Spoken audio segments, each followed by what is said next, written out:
গাড়ি ছাড়তেই ব্রিফকেসের ডালা খুলল অনিমেষ। কাল অফিস থেকে বেরোনোর আগে ফাইলপত্র সব গুছিয়ে নিয়েছে, তবু দেখে নিল একবার।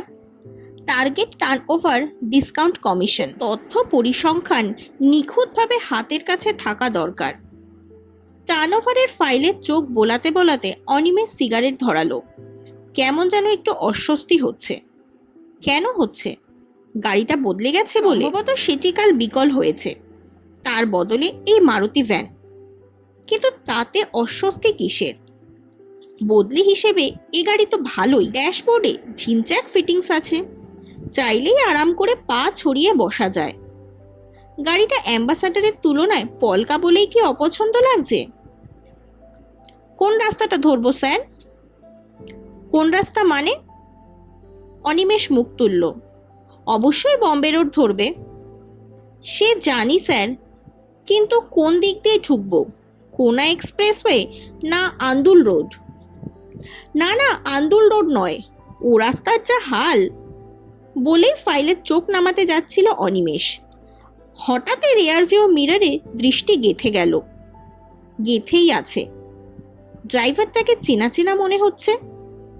ওঠার সময় তাড়াহুড়োতে খেয়াল করা হয়নি মুখটা। কোথায় দেখেছি লোকটাকে? কোথায়?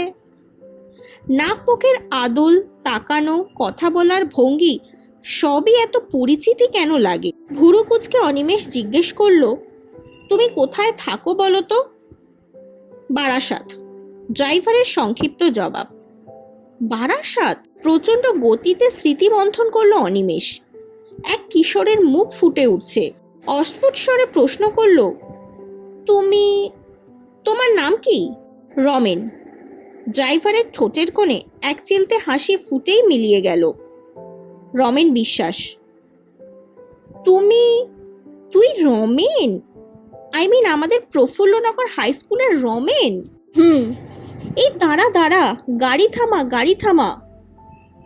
কেন, কি হলো? রমেন ভ্যাবাচাকা খেয়ে ঘাড় ঘোরালো। আহ, থাম না। সকাল 7:30টায় রাস্তাঘাটে এখনো তেমন গাড়িতে গাড়িতে ছয়লাভ হয়নি। চিড়িয়াখানার সামনে ঘটাং করে দাঁড়িয়েছে মারুতি ভ্যান। দরজা খুলে নামলো অনিমেষ। সামনে সিটে এসে বসলো। অবাক মুখে রমেনকে দেখতে দেখতে বলল, তুই আমায় চিনতে পেরেছিলি? না পারার তো কোনো কারণ নেই। তোমায় দেখতে একই রকম আছে, একটু মোটা হয়েছ, সামনের চুলগুলো একটু পাতলা হয়েছে। স্ট্রেঞ্জ, চিনেও তুই আমায় পরিচয় দিসনি? গাড়ি স্টার্ট দিয়ে অপ্রস্তুত মুখে হাসলো রমেন। আমতা আমতা করে বলল, ভাবলাম তোমার যদি মনে না থাকে। রাস্কেল, স্কুলের বন্ধুদের কি কেউ ভুলে যায়? স্কুলের দিন, দোজ গোল্ডেন ডেজ। পলক থমকালো অনিমেষ। এই, তুই আমাকে তুমি তুমি করছিস কেন? রমেন উত্তর দিল না। ওর চোখ সামনের রাস্তায়। খুব কাছ থেকে বন্ধুকে নিরীক্ষণ করছিল অনিমেষ। রমেন বেশ ফর্সাই ছিল, এখন রং জ্বলে তামাটে। চোয়ালের হনু ঠেলে উঠেছে, কপালে একটা লম্বা কাটা দাগ। দিবাকর ঘোষের বাগান বাড়িতে পেয়ারা চুরি করতে গিয়ে কাঁটা তারের খোঁচা খেয়েছিল রমেন, তারই চিহ্ন কি ওটা? মোটা মোটা কাঁচা পাকা গোঁফ, জুলপিতেও রূপলি রেখা। মাথার চুল 4/3 হাওয়া হয়ে গেছে। স্থিমিত চোখের মণি। এর সঙ্গে এক সময় দামাল রমেনকে মেলানো সত্যিই কঠিন। শব্দহীন গতিতে বিদ্যাসাগর সেতু পেরিয়ে যাচ্ছে মারুতি ভ্যান। কার্তিকের সকালে গঙ্গার বুকে আলগা কুয়াশার আস্তরণ। সূর্যের আলো পড়ে কুয়াশা থেকে নীলচে দুটি ঠিকরোচ্ছে। দূরে জাহাজের মাস্তুলও আবছা আবছা। এক ঝলক বাইরেটা দেখে নিয়ে অনিমেষ আবার বলল, তুই কিন্তু একটা জব্ব সারপ্রাইজ দিলি। রমেন এবারও নিরুত্তর। টোল ট্যাক্সের গেটে পেশাদারি ভঙ্গিতে গাড়ি থামিয়েছে। পারানির কড়ি দিল। অ্যাক্সিলেটারে চাপ দিয়ে সেতু থেকে নামছে। হঠাৎই বলল, জীবনের সবটাই তো সারপ্রাইজ। এই আসা, এই যাওয়া, দেখা হওয়া, দেখা না হওয়া। অনিমেষ হেসে ফেলল।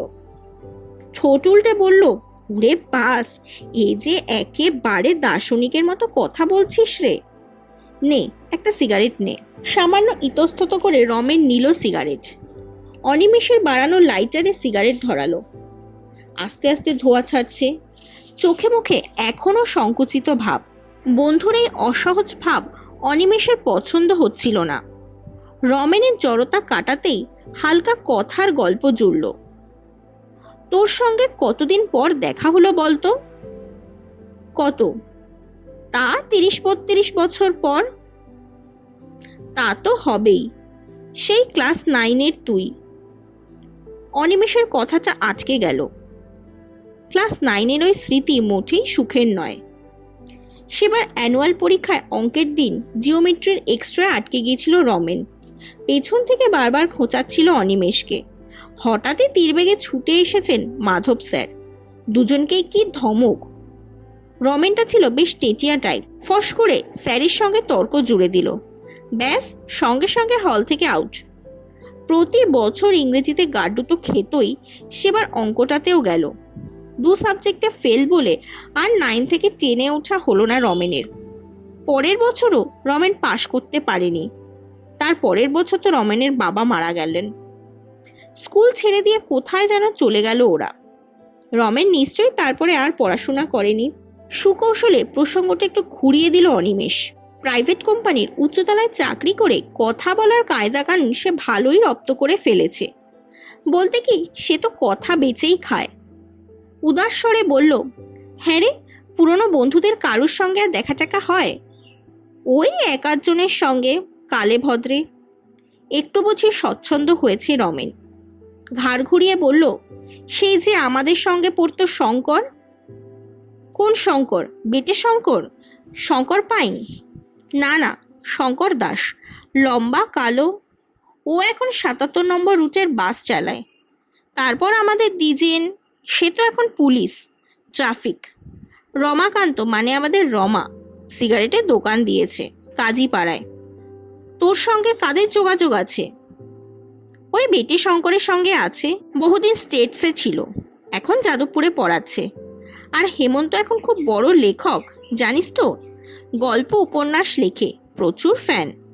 এই তো লাস্ট বইমেলায় দেখা হলো, পাঠকদের সই দিচ্ছিল। কি ভারী কি চেহারা বানিয়েছে আমায় দেখে। আবার অনিমেষ হোঁচট খেল। অখ্যাত অসফল বন্ধুদের সে প্রায় ভুলেই গেছে, কিন্তু সফলদের অনেকের সঙ্গেই তার সুতো এখনো ছেড়েনি। এটা কি নিহাতি আকস্মিকতা? শঙ্কর হেমন্তদের গল্প শুনিয়ে রমেনকে কি আরো ছোট করে দেওয়া হচ্ছে না? ব্যস্ত জনপদ পার হয়ে যাচ্ছে গাড়ি। সংযত গতিতে যথেষ্ট সাবধানে চালাচ্ছে রমেন, নির্বিকার মুখে। অনিমেষ ছুঁড়ে সিগারেটটা বাইরে ফেলল। জিজ্ঞেস করলো, তুই এখনো বারাসাতে থাকিস বলছিলি না? হ্যাঁ। বাড়ি করেছিস? বাড়ি কোত্থেকে করব, ভাড়া। তবে জমি কিনেছি একটু মধ্যমগ্রামের দিকে, সময় সুযোগ পেলে। তুই? ওই ফ্ল্যাট যেখান থেকে তুললি, 2 রুম, ড্রয়িং, ডাইনিং, মোটামুটি চলে যায়। তুই বিয়ে থা করিসনি? সংসার ধর্ম তো করতেই হয়। ছেলে মেয়ে? 1 ছেলে 2 মেয়ে। আমার 2টোই মেয়ে। বড় এবার মাধ্যমিক দেবে, ছোটটা 7-এ। পুরনো বন্ধুর সঙ্গে আরও ঘনিষ্ঠ হবার চেষ্টা করছিল অনিমেষ। রমেন তার সমদশায় না থাকতে পারে, তবু এককালে সহপাঠী হিসেবে তার সঙ্গে ঘরোয়া কিছু আলোচনা চালানোই যায়। বরং এর থেকে রমেন টের পাবে যে অনিমেষ অনেক উঁচুতে উঠলেও মানুষ হিসেবে বদলায়নি। রমেনের কাছে ভাবমূর্তি নির্মাণের কোনো প্রয়োজনই নেই এখন। তাও এরকমটা মনে হচ্ছিল অনিমেষের। তাছাড়া রমেনের সঙ্গে কথা বলে সোনালি শৈশবটাকে তো একটু ফেরানো যায়, নয় কি? এতেও তো একটা আরাম আছে। খানিক চুপ থেকে অনিমেষ বলল, মাঝে মাঝে স্কুল লাইফের কথা খুব মনে পড়ে জানিস। কি হুড়ুদ্দুম করেই না দিনগুলো কেটে গেল। গোবদা একটা লরিকে দক্ষ চালনায় অতিক্রম করলো রমেন। মৃদু স্বরে বলল, উফ, তুই ছিলি আমাদের ফুটবলের হিরো। তোর জন্য মাঠে কি গলায় না ফাটিয়েছি। রমেন গিয়ার বদলে বলল, মনে আছে সেবার আমরা বেলগাছিয়া মনোহর একাডেমিকে 3 গোলে হারিয়ে শিল্ড জিতেছিলাম? নেই আবার? তুই হ্যাট্রিক করেছিলি, কাগজে কত বড় বড় করে আমাদের স্কুলের নাম বেরিয়েছিল, তোর নামও। তবু হেড স্যার আমায় ক্লাসে তুলল না, স্কুলের নাম রোশন করা সত্ত্বেও। তুই এখনো ওই নিয়ে মন খারাপ করিস? করব না? সেবার টেনে উঠতে পারলে আমিও হয়তো তোদের সঙ্গে গা ঘষাঘষি করতে করতে স্কুলটা টপকে যেতাম। তাতে তোর আর কি এক্সট্রা হাত পা গজাতো? পাশ থাকলে স্পোর্টস কোটায় একটা চাকরি জুটাতে পারতাম। রাগে দুঃখে আমি তো খেলাটাও ছেড়ে দিলাম। পেটের ধান্দায় গ্যারেজে ঢুকলাম, ড্রাইভিং শিখে ট্যাক্সি চালালাম কয়েক বছর। দিন রাত প্যাসেঞ্জার ঘাড়ে করে দুনিয়া চষছি। শরীরটাও ভেঙে গেল, মাঝে একটা অ্যাক্সিডেন্ট হলো। এই তো দেখ, কপালে এখনো কাটা দাগ আছে। জোর চোট পেয়েছিলাম, বাড়িতে বসেছিলাম 6টা মাস। তারপর এই ভাড়ার গাড়ি চালানোর নকরি, মাস গেলে 3,000, ডাইনি আনতে বাইক উলায় না। সংসারে সারাক্ষণ খিটিমিটি। ছেলেটা কি ভালো ফুটবল খেলে জানিস? আমার চেয়ে ঢের ঢের ভালো। পায়ে ম্যাগনেট লাগানো, ফুটবলকে কথা বলাতে পারে। ছেলেটাকে ভালো করে খেতে দিতেই পারি না। রমেন খচ করে ব্রেক চাপলো।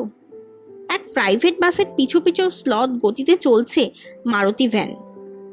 ভার গলায় বলল, অথচ আমাদের জীবনটাও তো অন্যরকম হতে পারতো। পারতো না বল? রেলে টেলে চাকরি পেলে আজ কোথায় চলে যেতাম। অনিমেষ মনে মনে হাসল, মনে মনেই বলল, পারতিস না রমেন, সব মানুষের দ্বারা সবকিছু হয় না। ক্লাস 9-এ পড়ার সময় থেকেই তো তুই কুসঙ্গে মিশতে শুরু করেছিলি রমেন। ফেল মারার পর তারাই তোর চোখের মনি হয়েছিল। আমাদের সঙ্গ তো তুই পুরোপুরি বর্জন করেছিলি। মোটেই তুই মনের দুঃখে ফুটবল ছাড়িসনি, ওই সঙ্গদোষেই তোর সর্বনাশ হয়েছিল। আর লেখাপড়া, ও তুই চালাতেও পারতিস না। তাছাড়া দুম করে বাবা মরে গেলে তোদের মতো সংসারের কি হাল হয় তা আমি জানি। এখন এসব দুঃখ বিলাস দিয়ে মাস্টার মশাইদের দায়ী করে এক অলিক রঙিন সমান্তরাল ভবিষ্যতের মায়াজাল বোনা তোর সাজে না। মুখে বলল, যা হয়নি তা ভুলে যা। এখন যে কাজটা করছিস সেটাও তো এমন কিছু খারাপ না। তুই তো বলবি, এক দাঁড়ি পেয়ে পাশ করেছিস, কলেজ ইউনিভার্সিটিতে পড়েছিস, এখন কত হাই পোস্ট। রমেনের স্বরে যেন বিদ্রুপের আভাস। শোন, একটা কথা বলি, মাসে 40-50 হাজার টাকা মাইনে পেলে অনেক বড় বড় কথা বলা যায়। তোকে তো আর 24 ঘন্টা গিন্নির খিস্তি খেতে হয় না, ছেলে মেয়েদের অভিশাপও কুড়াতে হয় না। তুই শুধু আমার রোজগারটাই দেখলি। অনিমেষ মুখে আহত ভাব ফোটালো। কোম্পানির টাকা যেমন দেয় তেমনি নিংড়েও নেয়। গাল ভরা নাম, মার্কেটিং ম্যানেজার, খাটায় মুদফরাসের মতো। সেল 5 পয়সা কমলেই নাকের সামনে বেলপাতা নাড়াবে। আমাদের হলো ছুরির ওপর দিয়ে হাঁটা, বুঝলি? মাঝে মাঝে মনে হয় তোর মতো একটা কাজ করলে লাইফটা অনেক ইজি হতো। আজ চাকরি ছাড়লাম, কাল ধরলাম, মালিকের পরোয়া করতাম না। দেখি তো ড্রাইভারদের এখন কি ডিমান্ড। রমেন কেমন যেন অবিশ্বাস্য চোখে তাকাচ্ছে, টেরিয়ে টেরিয়ে। অনিমেষ রমেনের পিঠে হাত রাখলো। হ্যাঁ রে, সত্যি তোদের ড্রাইভিং প্রফেশনটাকে আমি মনে মনে হিংসে করি। যা বাড়াচ্ছিস। এবার অবিশ্বাস ঠিকরে এসেছে রমেনের গলায়। না রে না, আর একটা কথাও তোকে চুপি চুপি বলি। তুই যে ওই বউ ছেলে মেয়েদের কথা তুললি না, তারা তারা নোট বাড়ি নিয়ে গিয়েও আমাকে বউয়ের হাঁড়ি মুখ দেখতে হয়। মেয়েদের বায়নাকা সামলাতে সামলাতে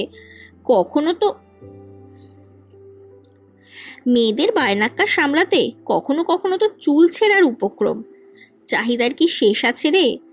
যত আসে চাহিদা তত বাড়ে। বলছিস? বলছি, বেসিক জায়গাটায় কোনো তফাৎ নেই। আমার সঙ্গে জার্সি বদল করে দেখ। তুই আমার লাইফ লিড কর, আমি তোর লাইফ লিড করি, তখন বুঝতে পারবি। এতক্ষণে রমেনের মুখে অনাবিল হাসি ফুটে উঠল। ওপারের মানুষ এপারে দীর্ঘশ্বাস শুনলে যেমন খুশি হয়, ঠিক তেমনি এ খুশিতে বড় তৃপ্তি আছে। উজ্জ্বল মুখে পরপর বেশ কয়েকখানা গাড়িকে ওভারটেক করলো রমেন। হঠাৎই গতি বাড়িয়েছে। এবার হা হা হেসে উঠে বলল, আসলে তো জানিস দোষটা বয়সের। এই বয়সটাতে সুখ নেই, কোথাও নেই। বুঝেছিস? অনিমেষ আরেকটা সিগারেট ধরালো। লম্বা ধোয়া ছেড়ে বলল, এই বয়সটাকেই আজ গুলি মারি চল। বেড়ে বলেছিস তো। রমেন হেড়ে গলায় গেয়ে উঠল, ভালো ছিল শিশুবেলা, জৈবন কেনে আসিল। অট্টহাসিতে ফেটে পড়ল অনিমেষ। গানটাকে গাইতো মনে আছে? বি সেকশনের যতীন, মেয়েদের স্কুলের ছুটির সময় মেয়েগুলো তখন কেমন চলকে চলকে উঠত। হা হা, ওদের মধ্যে একটা মেয়েকে যতীন ছিপে গেঁথেছিল। নীলা নাম ছিল না মেয়েটার, নাকি নীলিমা? শ্যামলা শ্যামলা রং, পটলের মতো মুখ। বম্বে রোড ধরে হু হু করে চলছে মারুতি ভ্যান। দুই বন্ধু টকবক করছে খুশিতে, হাসছে। কৈশোরের ঝাঁপি খুলছে বারবার। খেলার মাঠ, ক্লাসরুম, অমুক স্যার তমুক স্যার, নয়তো কোনো রহস্যময় বালিকা চরকি খাচ্ছে দুজনের মাঝে। ভেসে ভেসে চলে যাচ্ছে জালনার বাইরে, সবুজের মায়ায়। হাসি গল্পে সময় ফুরিয়ে এলো। পথে একবারই শুধু থেমেছিল গাড়ি, কোলাঘাটে। চা জলখাবার সাঁটালো দুজনে, হাত পা ছাড়ালো। ছুটন্ত গাড়িটারও বিশ্রাম হলো খানিক। 10:30 নাগাদ হলদিয়া এসে গেল। জমজমাট বাণিজ্যিক শহরের প্রাণকেন্দ্রে অনিমেষের হোটেল। প্রতীক্ষারত সেলস অফিসার রণধীর সেন অনিমেষকে দেখে দৌড়ে এসে দরজা খুলে ধরেছে। কোম্পানির জন্য 3-4 ডিলারও হাজির। Good morning sir, good morning sir চলছে। গাড়ি থেকে নেমেই অনিমেষ ব্যস্ত হয়ে পড়ল কেজো কথায়। বলতে বলতে শুনতে শুনতে উঠছে হোটেলের সিঁড়ি বেয়ে। পথশ্রমে যেন তাকে এখন একটু ক্লান্তই দেখাচ্ছে। অনিমেষের কি উচিত এখন একবার পিছন ফিরে তাকানো? রমেনকে কি ডেকে নেবে? অনিমেষের জন্য নিশ্চয়ই এসি রুম বুক করা আছে। এই হোটেলে অনিমেষ আগেও উঠেছে। রুমগুলো যথেষ্ট বড়, দুটো মানুষ খুব ভালোভাবেই এঁটে যায়, সে জানে। রমেনকে কি সেখানে থাকতে বলা যায়? এখনো কত গল্প বাকি রয়ে গেছে। আজ যদি সারা রাত। অনিমেষকে দাঁড়িয়ে পড়তে থেকে রণদীপ শশব্যস্ত। Any problem sir? না মানে ও। অনিমেষ ঢোক গিলল, মানে ওই ড্রাইভার আজ এখন এখানে গাড়ি নিয়ে এসেছে, ওর একটা থাকার ব্যবস্থা। ওরা তো গাড়িতেই থাকে স্যার, লোকাল হোটেলে ফোটেলে খেয়ে নেয়। ও, আরও কি যেন একটা বলার চেষ্টা করলো অনিমেষ, স্বর ফুটল না। অন্যমনস্ক পায়ে উঠছে আবার। রণধীর রুমের দরজায় এসে বলল, আপনি তাহলে ফ্রেশ হয়ে নিন স্যার, আমি আধ ঘন্টা পরে আসছি। অনিমেষ সম্ভবত ঘাড় নাড়ল, কিংবা নাড়ল না। ঘাড় যে কখন কিভাবে নড়ে অনিমেষ বুঝি নিজেও জানে না। শুধু অনুভব করলো একটা বিশ্রী অস্বস্তি হচ্ছে, বুকে একটু চাপচাপ ভাব। না, কাল ফেরার পথে অনিমেষকে পিছনের সিটেই বসতে হবে। গল্পের নাম দূরত্ব, লেখক সুচিত্রা ভট্টাচার্য।